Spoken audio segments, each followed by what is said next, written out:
আজকে হচ্ছে মাসের সংক্রান্তি। তো আজকের অজ্ঞানের শেষের দিন। দেখো আমি সকাল সকাল চান করে নিয়েছি, তার কারণ ঠাকুরমশাই চলে আসবে। তো পুরোটা আমি রেডি হয়ে গেছি। তো আলপনা মারালি সব কিছু দেওয়া, ছেটানো, ঘরদোর মোছা সবই বাসি কাজ সেরে দেখো আজকে আমাদের তো হাত করতে হয় ঋতু পুজোতে। তো এভাবে আলপনা দিতে হয়, কাদের কি নিয়ম আছে আমি জানি না। তো আমাদের হচ্ছে এরকম। আমাদের হচ্ছে এরকম।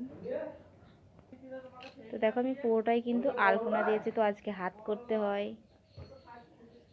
তো ঋতু পুজোতে আমাদের মাউলিতে এরকম করে তো গোটাটাই দিতে হয়। তো দেখো আমি তুলসী মন্দির থেকে দিয়েছি, তো রং দিয়ে দিয়েছি, খুব সুন্দর লাগছে। আর এখানে দেখো, তো যাই হোক মা ঋতু পেতে ছিল জঙ্গলে আদারে বিদিরে।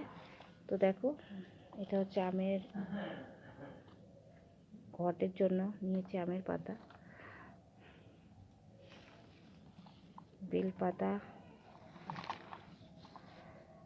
নিয়েছি ফুল, সর্ষের ফুল লাগে, মূলোর ফুল। এরকম মূলোর ফুল হয়নি তো কি হয়েছে, গাছ শুদ্ধ দিয়েছি। আর কিছুনি লাগে, শুশুনি, কলমি,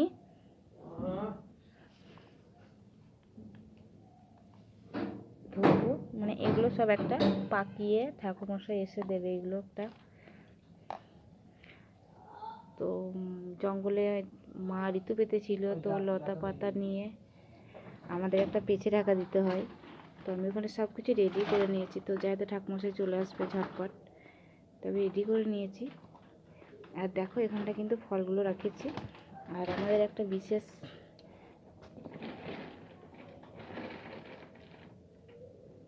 দেখো এইটা হচ্ছে বেশ, তো খইয়ের নাড়ু, মুড়ির নাড়ু, চাল ভাজার নাড়ু, পেটিলি, মটর কলাই ভাজা, এইগুলো কিন্তু দিতেই হবে।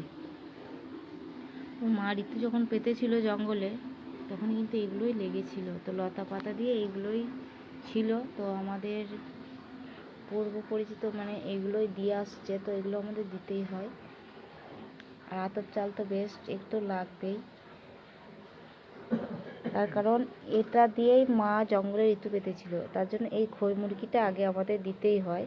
তো কাদের কি নিয়ম আছে আমি জানি না, তো আমাদের নিয়ম হচ্ছে এটাই। তো কেমন লাগলো আমার ঋতু পাতাটা অবশ্যই একটা কমেন্ট করো ভালো লাগলে। তোমাদের কি নিয়ম আছে তো আমি জানি না, তো অবশ্যই কমেন্টে জানিও। আর আমার ঋতু পুজোটা, ঋতু পাতাটা কেমন লাগলো দেখো, আলপনাটা কত সুন্দর করে দিয়েছি।